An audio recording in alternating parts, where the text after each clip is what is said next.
Bonjour à toutes et à tous, bienvenue sur l'Union TV et l'Est Éclair TV pour un nouveau numéro du Rendez-vous de l'Info. En complément de notre dossier paru ce mercredi sur l'affaire des disparus de Mourmelon, Dominique Rizet est notre invité. Journaliste, il a suivi de très près l'enquête, on le retrouve dans quelques minutes. On ira également dans l'Aube à Saint-André-les-Vergers où les orthodoxes ont désormais leur église. Mais tout de suite, voici un résumé complet de l'actualité.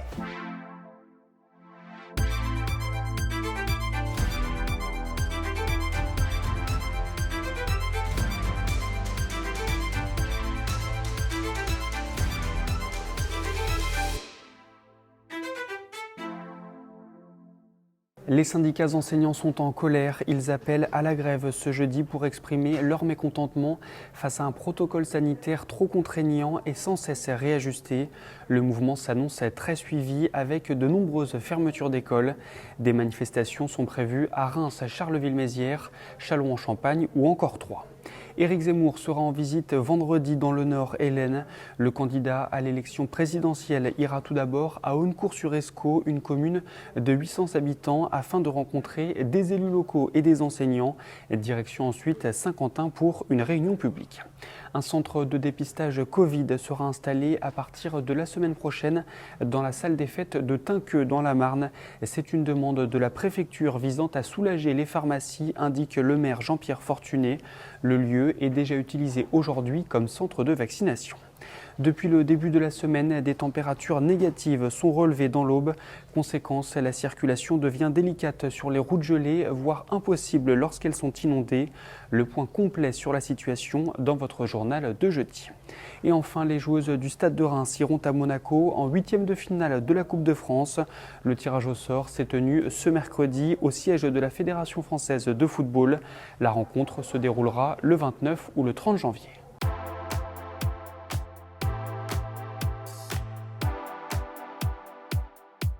Vous l'avez peut-être déjà lu si vous êtes abonné ou si vous êtes allé chez votre marchand de journaux. La rédaction de l'Union a publié ce mercredi un dossier sur l'affaire des disparus de Mourmelon. En parallèle, Dominique Rizet, journaliste ayant suivi de très près le dossier, nous a accordé quelques minutes. Regardez. Dominique Rizet, bonjour. Merci de nous accorder ces quelques minutes. Je vais commencer avec une question assez directe, assez franche. Est-ce qu'un jour, vous avez eu un doute quant à la culpabilité de Pierre Chanal ? Écoutez, je sais que c'est pas bien de dire ça parce que ça se fait pas, mais j'en ai pas vraiment eu. J'en ai pas vraiment eu parce qu'il est arrêté le 9 août 88 et les conditions dans lesquelles il est arrêté et le contexte de son arrestation, son camping-car égaré dans les vignes, il a kidnappé un autostoppeur hongrois, Balázs Falvey, il l'a contraint, il l'a attaché, il l'a ligoté, il l'a violé depuis 48 heures. Il était adjudant-chef en tout cas peu de temps auparavant au 4e régiment de dragons. Il y a 3 jeunes qui avaient disparu, qui appartenaient au 4e régiment de dragons. Il y a des éléments pileux qui vont être retrouvés dans son camping-car, 400 éléments pileux, des cheveux, des poils, des slips, enfin bon, qui ne sont pas de sa taille, 32 slips, je crois me souvenir, et puis des cassettes sado-maso homosexuels. Il y a tout un contexte qui fait que on comprendrait difficilement pourquoi ou comment il ne serait pas impliqué dans cette affaire des disparitions. Donc moi, j'ai jamais vraiment eu de doute. De tels actes, un tel fiasco judiciaire, ça pourrait pas se reproduire aujourd'hui en 2022 ? Moi, je pense qu'un tel fiasco judiciaire ne pourrait pas se reproduire aujourd'hui en 2022. Les gendarmes ont buté sur des obstacles qui ont sans doute été posés par des personnes qui ne voulaient pas leur répondre, l'armée en particulier. Autre obstacle, la justice qui n'a pas assez poussé la gendarmerie pour pouvoir enquêter auprès de l'armée. Et donc la gendarmerie à l'époque n'avait que ça. Il n'y avait pas le bornage des téléphones portables comme aujourd'hui. Les téléphones portables, ça aurait tout changé. On aurait pu suivre Pierre Chanal à la trace, et s'il avait coupé son téléphone portable, ça aurait été aussi des éléments suspects. On aurait pu suivre les téléphones portables des disparus. Ils en auraient tous aujourd'hui, ces militaires des portables. Et on aurait pu joindre, ça s'est passé dans l'affaire Lelandais, je vous le rappelle, le caporal Noyer et Lelandais, dont les téléphones vont se connecter au même endroit. Donc on aurait pu voir la connexion entre ces téléphones. Il y a aujourd'hui de la vidéoprotection dans quasiment toutes les villes, sur les autoroutes, ce qui n'était pas le cas à l'époque. On aurait pu voir passer le camping-car de Pierre Chanal, son combi vert Volkswagen, et on aurait pu voir au même endroit la Chevalvet qui faisait de l'autostop, ou d'autres qui faisaient de l'autostop. Il y a tout un tas d'éléments. Aujourd'hui, l'ADN qui n'existait pas à l'époque. L'ADN parlerait sur tous les éléments pileux qui avaient été retrouvés dans le camping-car de Pierre Chanal. À l'époque, le labo qui a travaillé sur cette affaire, c'était le CARM, le Centre d'application de recherche en microélectronique du docteur Loïc Leribaud. Et le CARM ne disposait que d'un microscope électronique à balayage. Ça s'appelait le MEB, c'était hyper moderne. On était dans les années 80-85, mais ça ne suffisait pas. Lui a pu établir, Loïc Leribaud, donc avec son laboratoire de police scientifique, que la Terre, mais ça n'engageait que lui, bien évidemment, c'était pas la police scientifique d'aujourd'hui, la Terre retrouvée sous les passages de roues et sur la pelle américaine qui était dans le camping-car de Chanal, correspondait à la terre de Saint-Quentin dans l'Aisne, département de l'Aisne, où avait été retrouvé le corps de Trevor O'Keefe. Mais c'était des comparaisons, des éléments de comparaison que les avocats pouvaient discuter. Aujourd'hui, ce seraient des éléments hyper fiables de la police scientifique et de la biologie. On n'avait pas les moyens d'aujourd'hui. Mais avec les moyens d'aujourd'hui, l'affaire Chanal, elle serait pliée en 4 semaines. Vous qui avez suivi de très près cette affaire, comment vous avez vécu le suicide de Pierre Chanal? Je l'ai mal vécu, le suicide de Pierre Chanal. Je l'ai mal vécu, mais je pense aux victimes, aux familles des victimes qui l'ont vécu encore plus mal, à leurs avocats qui avaient préparé les dossiers. Et je l'ai mal vécu parce que on s'attendait à entendre des explications, à entendre des réponses aux questions que tout le monde se posait. Elles étaient vite posées, les questions elles étaient faciles à trouver. C'était où étiez-vous tel jour à telle heure? Vous connaissiez Patrick Gache, vous connaissiez Serge Havet, vous connaissiez, etc. Est-ce que c'est vous qui avez, on a déjà la réponse, c'est lui qui était donc adjudant-chef au 4e régiment de dragons et qui, ce soir-là, demande à Patrick Gache de partir plus tard, ne le laisse pas partir en permission à la même heure que les autres. C'est lui qui l'isole, qui va faire que Patrick Gache va partir tout seul ensuite en stop puisqu'il n'y a plus de bus pour l'emmener à la gare.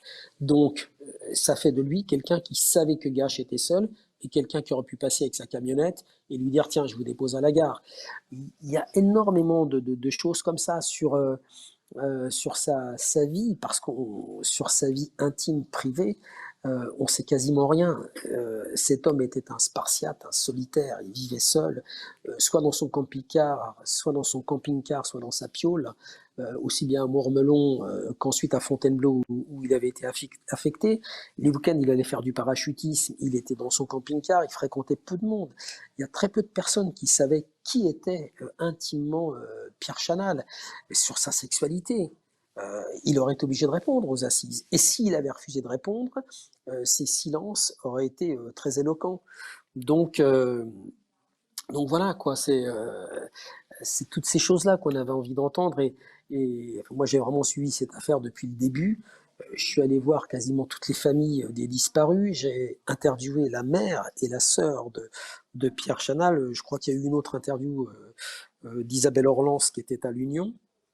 Mais voilà, j'ai passé énormément de temps à travailler sur cette affaire et j'avais envie d'avoir la fin, quoi. Merci beaucoup, Dominique Rizet. Direction l'Aube à présent, et plus précisément Saint-André-les-Vergers. C'est là que se trouve le nouveau lieu de culte des orthodoxes. La rédaction de l'Est Éclair a pu se rendre sur place.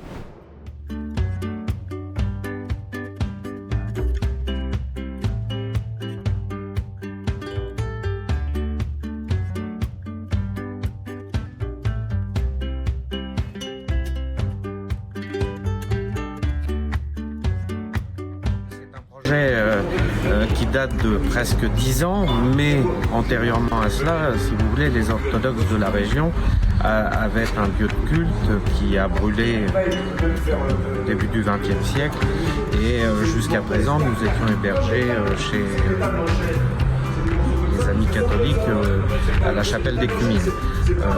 Malgré tout, ce bâtiment appartenait aussi au diocèse catholique et il nous a été mis à disposition dans le cadre d'une convention de 99 ans. Donc nous en sommes propriétaires pour 4 ans.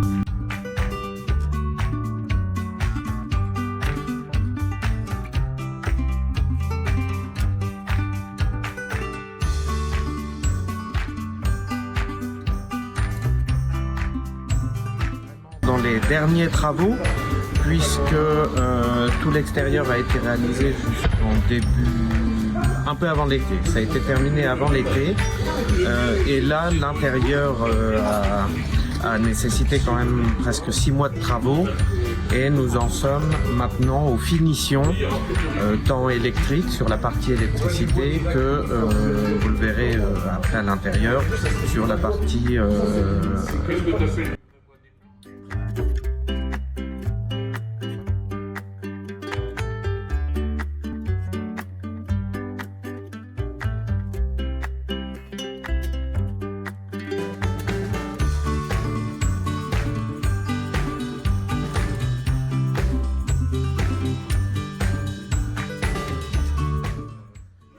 confession orthodoxe dans le département et voire même extra-départementaux, puisqu'on a quand même des paroissiens qui viennent de l'extérieur. Mais c'est une confession d'environ 70 personnes sur des offices importants.